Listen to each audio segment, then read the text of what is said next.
महाभारत 62 अर्जुन की बलहीनता मदन मोहन तरुण के द्वारा लिखित एवं उन्हीं के द्वारा पठित। पांडवों ने जैसे ही सुना यह अविश्वसनीय समाचार, वहां मच गया चारों ओर हाहाकार। हो गए सभी चलने को तैयार द्वारका।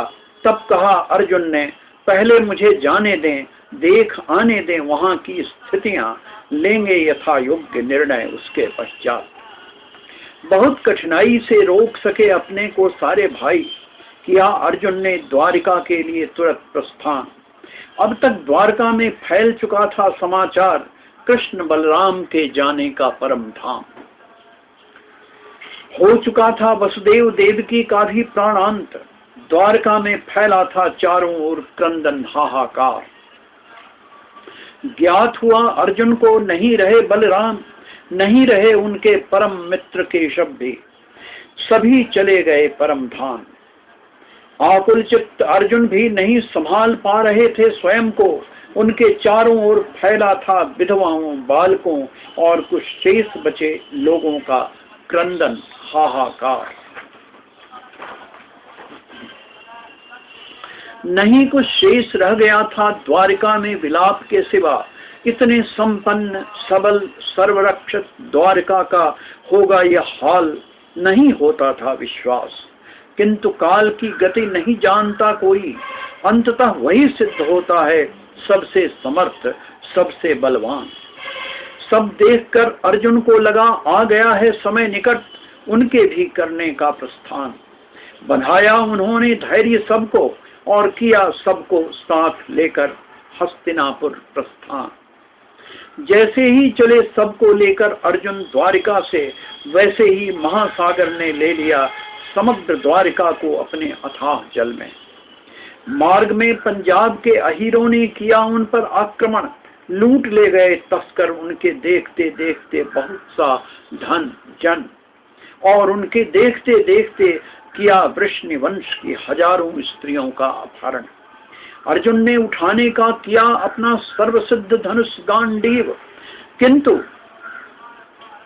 वे उसे उठा नहीं पाए, नहीं कर पाए उस पर बाणों का संधान।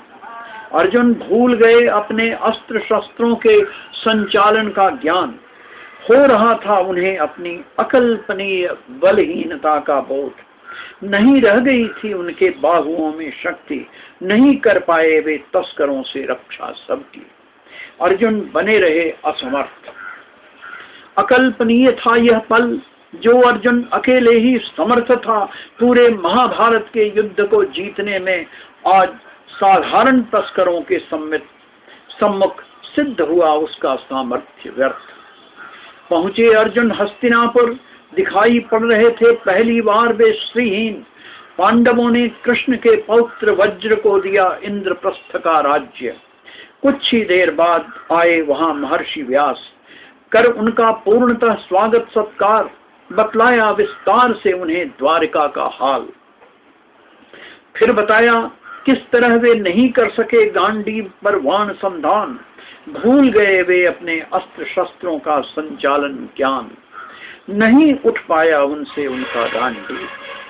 तब बोले महर्षि अर्जुन, काल ही है सबका आधार, उसी से होता है उद्भव, उसी से होता है विनाश। जब आता है उद्भव का समय, तब मनुष्य में उन्मेष होता है तेज ज्ञान और उत्साह का। अभ्युदय आलोकित कर देता है सब कुछ, और पराभव कर देता है सब कुछ का ह्रास।